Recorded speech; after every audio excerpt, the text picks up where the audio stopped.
others. Yesterday we mentioned about an article on Imam Hassan Islam. So this is the link. It is known as Imam Hassan Myth of His Divorces. This is by Said Akhtar Rizvi. So if you go to Islam, just write myth of divorces. No, because there are myths. There is a lot of propaganda by Banu Abbasi and Banu Umayyah against Imam Hassan Islam, because he did a peace treaty with Muawiyah, and Muawiyah wanted to just make his son Yazid to become a Khalifa. So they did all this kind of propaganda to just justify appointment of Yazid, you can see. So it's a good article. Since we just celebrated Imam's birth yesterday, I would advise people who have not read this article, you should read this thing. We come to some advice regarding the month of Ramadan. Yesterday, we discussed about the importance of charity. I thought I will also end this discussion by discussing do's and don'ts of charity. What are the do's and don'ts when we give charity? Just a few reminders to myself, right? Number one is spend secretly and openly. Sirra wa alaniya. You'll find the word sirra wa alaniya in the Quran not only once, 1, 2, 3, 4, 5 times. You can see I've given you all the verses, right? Surah Al-Baqarah, Surah Al-Ra'd, Surah Ibrahim, Surah Al-Nahl, and Surah Al-Fatih, right? All these surahs have this sirra wa alaniya. Spend secretly and openly. Why secretly?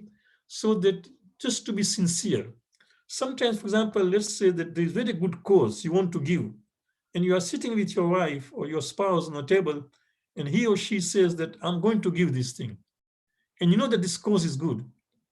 Let her do, or let him do, and you also have the plan to do it. Don't even tell her, just do it because it's a good cause. Let she spend her part, and I'm going to give because it's a good cause, and nobody knows. That's what secret. When you give it secretly, nobody knows except Allah subhanahu wa ta'ala, right?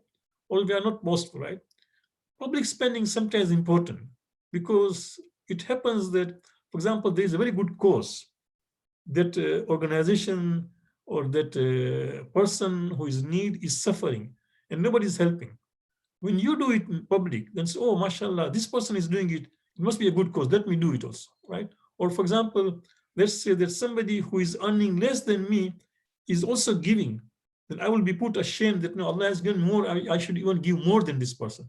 So public spending also is sometimes important. Sirrun wa alaniya, you'll find the Quran, this will be there. Then number 2 is never remind the receiver of what you're given. If, for example, you're given somebody something, forget about it. Luqman said to his sons, one thing you should always forget is good you do to others. One thing you should never forget is good done to you. You see? So this is it, that you never remind the person that I had helped you, or I had supported you, or I had sponsored you. No, never. Nor do you put under obligation that person. Don't do that. This is known as man and adha in Quran. Allah says, قَوْلٌ مَعْرُوفٌ وَمَغْفِرَةٌ خَيْرٌ مِّن صَدَقَةٍ يَتَبَوَّأُ عَذَا وَاللَّهُ غَنِيٌّ حَلِيمٌ. Kind speech and forgiveness is better than charity, which is followed by injury. Because you remind that person again and again that I was the one who helped you, I was the one who sponsored you, I was the one who educated you. No, it's not. No, it's better than you just say good words. No, Wallahu Ghanin Halim. No, Allah is self-sufficient. No, and Halim because His forbearance, that He's accepting this nonsense. When you, for example, you give something, it is Allah's word, right? Number 3, of course, for example, again, Imam Ali says, again says, Bil manne yukadru ihsan. Through obligation, the favor is spoiled. Any kind of favor or sponsorship or good thing you do is spoiled when we, for example, try to remind that person or put on obligation.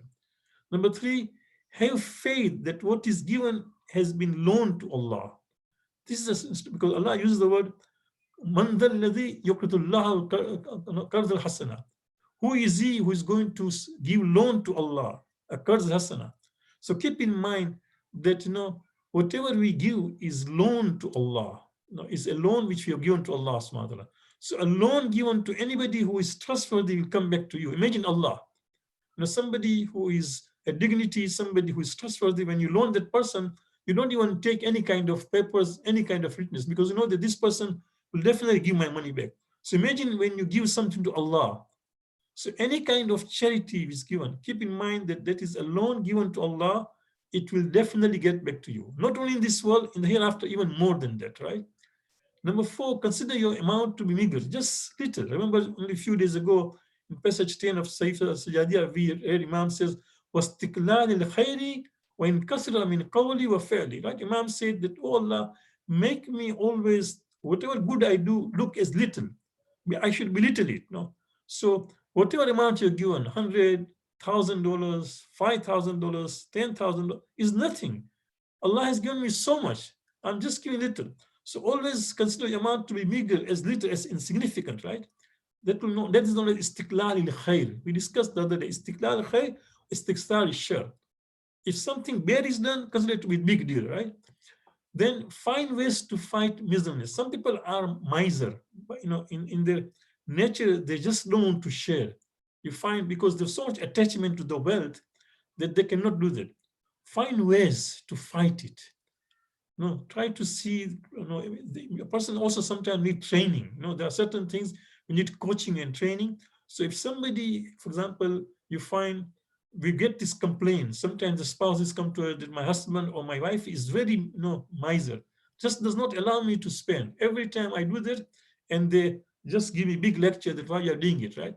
So keep in mind that try to find miserliness. No, Imam Ali Islam has a beautiful, he says, whoever is miserly with himself is more miserly with others. If you find a person is also miserly with his own family, he's not ready to even spend with the family, he'll be even worse with others, right? Because you can imagine with himself, with his family, is suffering. What happens that all the wealth is just leave behind and others are going to use now. Any questions, any clarifications? Thank you, Sheikh. Anyone have a question, feel free just to unmute yourself. Sheikh, we had one question just at the end of yesterday's discussion. Will you yield the most benefit from reciting this dua in English or in Arabic? Or I guess if they don't understand Arabic, is it better to recite this in English? Good question. Very good question. When it comes to dua, it is important that we should read in our language we understand, because dua is supposed to, change you. Dua is supposed to bring about that kind of humbleness and that, humility. But we sometimes also read in Arabic. Why? Because if we don't do that, down the line, 5 years from today, 10 years from today, 15 years from today, 20 years from today, these duas will just disappear.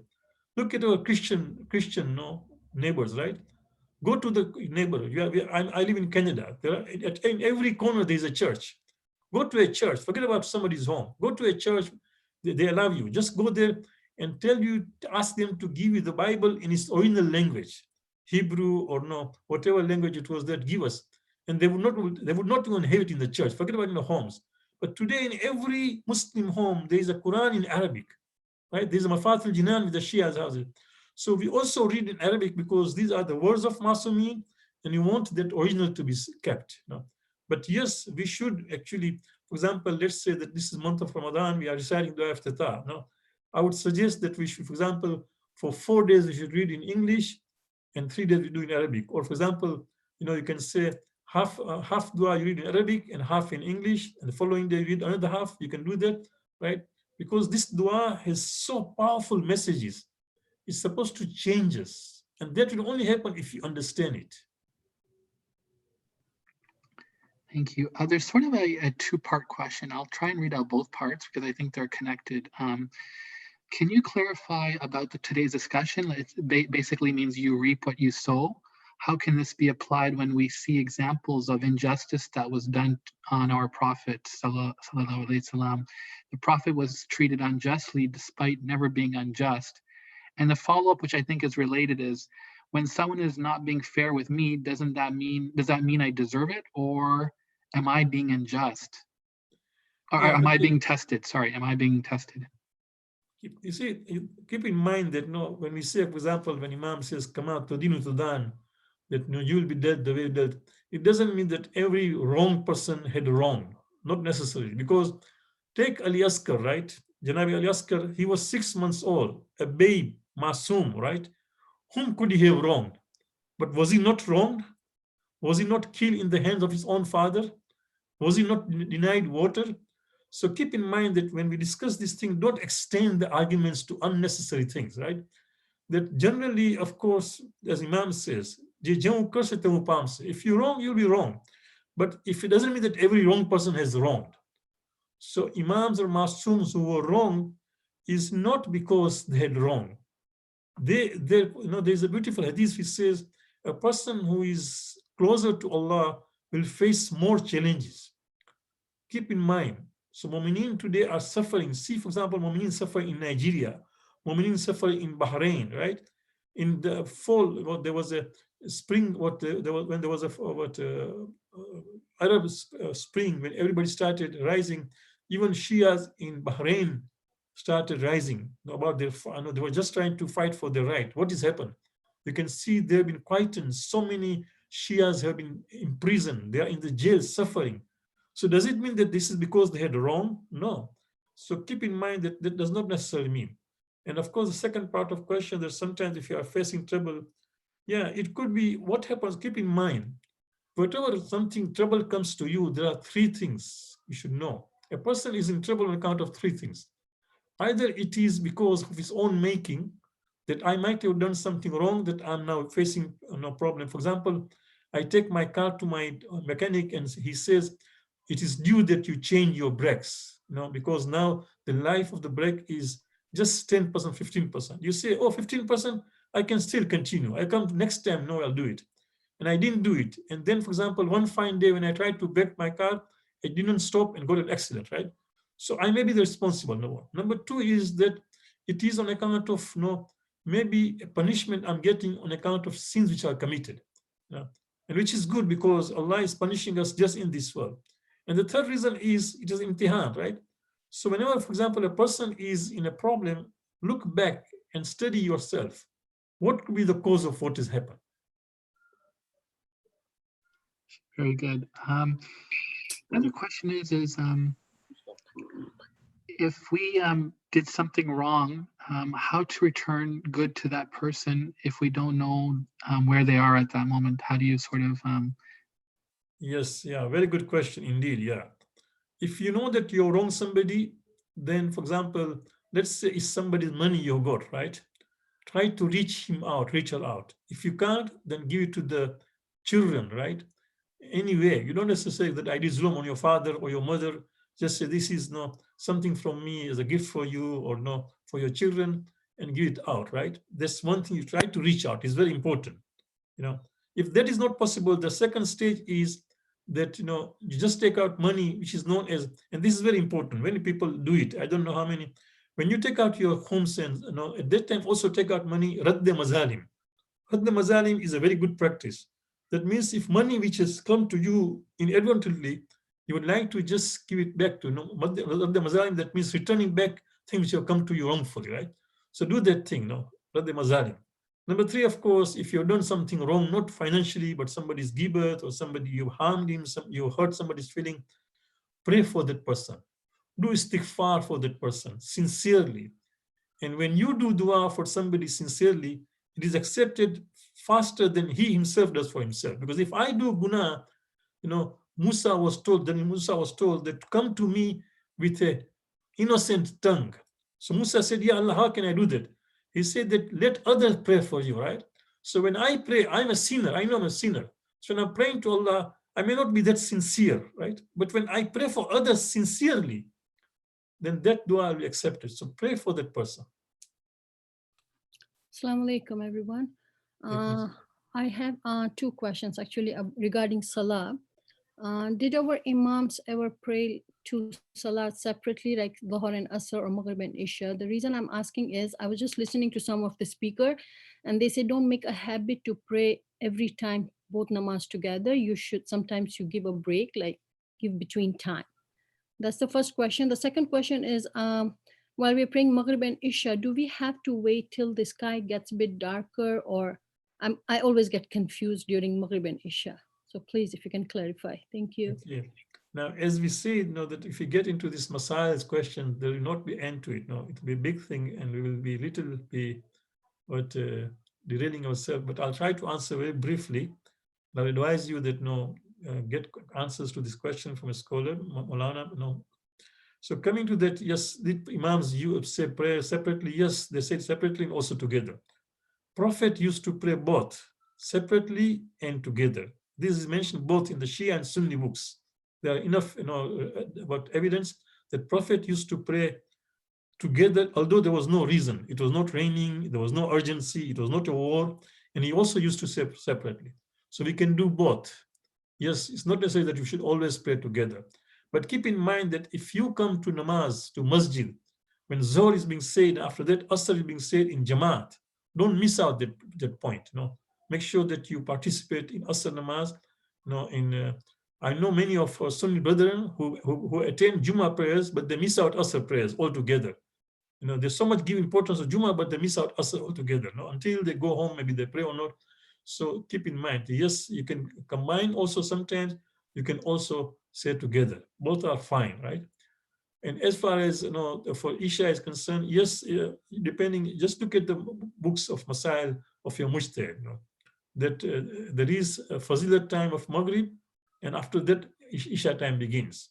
So if I'm not mistaken, the other day I had said 12 minutes, but then I realized it's not 12 minutes. Fazilat time of Maghrib in Toronto is around 20 minutes maximum. So from the time, Maghrib time, until 20 minutes, that is Fajr time. After that, of course, you can say Isha. But of course, it will change from city to city, and there are guidelines to know that when, for example, Isha begins after Maghrib. There are guidelines which are there in the books. Sheikh, from the previous question, there's one follow-up. Who can we give the Radhe Madal money to? But the Mazalim is given to the poor people. But I usually, when I go to Iraq, or when people are going to Iraq for Ziyarat, unfortunately, just now everything is closed, although now Ziyarat is open for people of Iraq, not for outsiders. But when people go to Iraq or Iran, then I send, with passengers and give it to Mujtahideen. But you can give to even anybody, any poor person. But I personally prefer to give it to Maraja because they will spend it for people who will need it. I tell them actually, it's Radhe Mazalim. It's Radhe Mazalim, R-A-D-D-A, Radhe Mazalim, M-A-Z-A-L-I-M, Mazalim, Radhe Mazalim. Very good. There's a few more questions on the chat, but before we get to them, just want to make sure anyone who wants to ask has a chance as well. Anybody, let's just unmute yourself, please. Assalamu alaikum salam. My question is regarding back to the passage that we just covered today. The first part of the passage where it says, "Oh Allah, do not let me wrong, let me not be wronged while you can repel from me." I just wanted to clarify and see, does that refer to just the physical harm that's being placed to those who are oppressed, or can it also be related back home where for somebody, for example, is struggling with mental health, or their upbringing wasn't the greatest as they wanted it to be, for example? Can it be referred to those as well, or is it just towards those who are actually being physically oppressed in the lands? Sorry, physically oppressed, or what else is it? Like those who are struggling with mental health, or like their upbringing with they were brought up in a troubling household. I see. Yeah, okay. Yeah, of course, any kind of wrong. Zulm is not only physical, it can be mental, can be physical, can be financial, even the way we deal with our spouses, right? Or our children. For example, being an elder of the community of my home, I sometimes try to favor one child over the other child. They're both my children. Or for example, I favor my daughter or the son, or son or the daughter. All those things are zulm. So keep in mind that it's not repeated to it's not confined to physical harming. No, any kind of zulm which can leave that kind of mark in a person. No? So it's important, and that's why you can see that we have been asked not to physically, beat our children or be careful, or even mentally, right? Not to torture them. Thank you. Any other questions for people online? Can we give any amount on Radhe Madal money, or does it have to be exact same amount? What if we don't recall the exact amount? Yeah, remember I said earlier, my teacher used to say, it's better to be Mazloom than Zalim. So let us say that something has come to you. You don't remember, was it $10 or $12? I would rather give $12. So just go on a higher side, just to be safe, right? In any case, now it goes to a poor people, so give something more. I think think there's a few other questions, but they're kind of, I think you've answered them. There's one more question. It's completely off topic, but let me see. I guess if the person is having, discussions with the Sunni brothers, and we're sharing hadiths, should we refer to Mullah as Imam Ali or just Hazrat Ali with our non-Shia friends? Is there any protocol for that? Yeah, I think even Imam, I'll tell you one thing, subhanAllah, yes, they don't use the word Imam, they use Khalifa or Sayyid Ali, Sayyidina Ali or like this. But don't worry, just refer to Imam. I'll tell you one thing, my own personal experience, you'll be surprised. I was doing my master's in Vancouver, University of Vancouver, and I was writing a paper. And I quoted Imam Ali al-Islam in that paper. And because my professor was not a Muslim, was a Christian Palestinian, he has died now. He was Christian. When I just wrote Ali, and he corrected me, said that, why don't you say Imam Ali? And I was so much put ashamed that I believe Imam Ali is Imam Ali, and I did not mention that. After that, I said, never in my life will I at all do this thing. And he said one thing interestingly. He said that this Christian professor is telling me what Imam Ali has taught me, nobody else has taught me. He said, Imam Ali has taught me that the one who teaches you one word, makes you, you become his slave.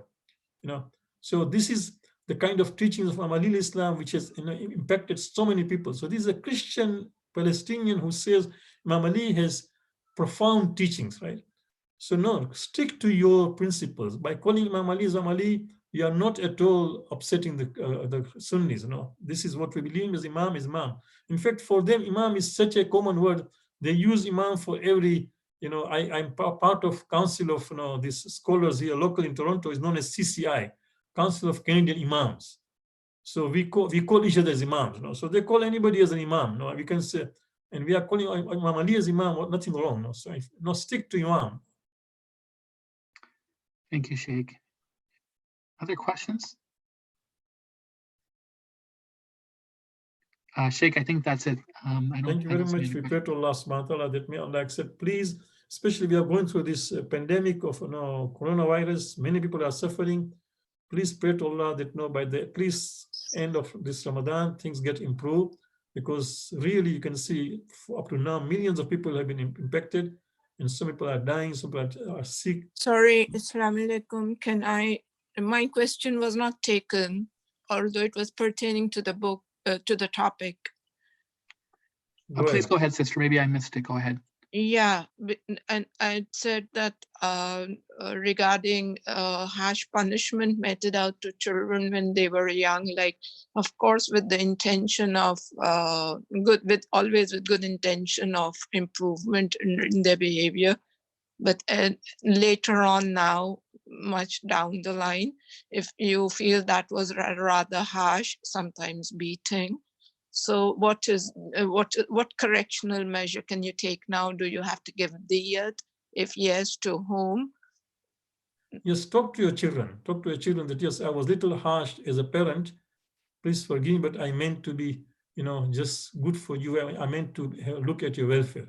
But in the process, in case if I just cross the limit, please forgive me. Only talking would do? Do you have to pay diyat to them? No, not necessarily. Diyat is only as I said, against a case. For example, if somebody is physically punished such that there's a mark, on the body, then yes, then there's diyat. You can look at the books. Like say back home, fathers, sometimes they beat children black and blue also, which mother of course. Then there is also diyat. There are books mentioned about the diyat. Is there? Yes, but otherwise, generally, just talk to them. There's a beautiful dua we recite, ربنا اغفر لي ولوالدي وللمؤمنين يوم الحساب رب ارحمهما كما ربياني and then we say that, oh no, forgive them even if they've done wrong to me, right? So yes, just ask them that. But diyat one has to refer to the books. Yes, in the books they are mentioned different kind of situation and different kind of amounts. I don't remember. In Tozi? Yeah, Tozi Masail should be there, yeah. All right, Jazakallah.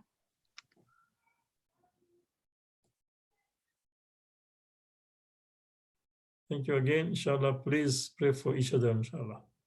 وصلي على محمد وآله الطاهرين اللهم صل على محمد وآل محمد. Hassan, thank you, everyone. See you all tomorrow, inshallah. Inshallah. Thank you.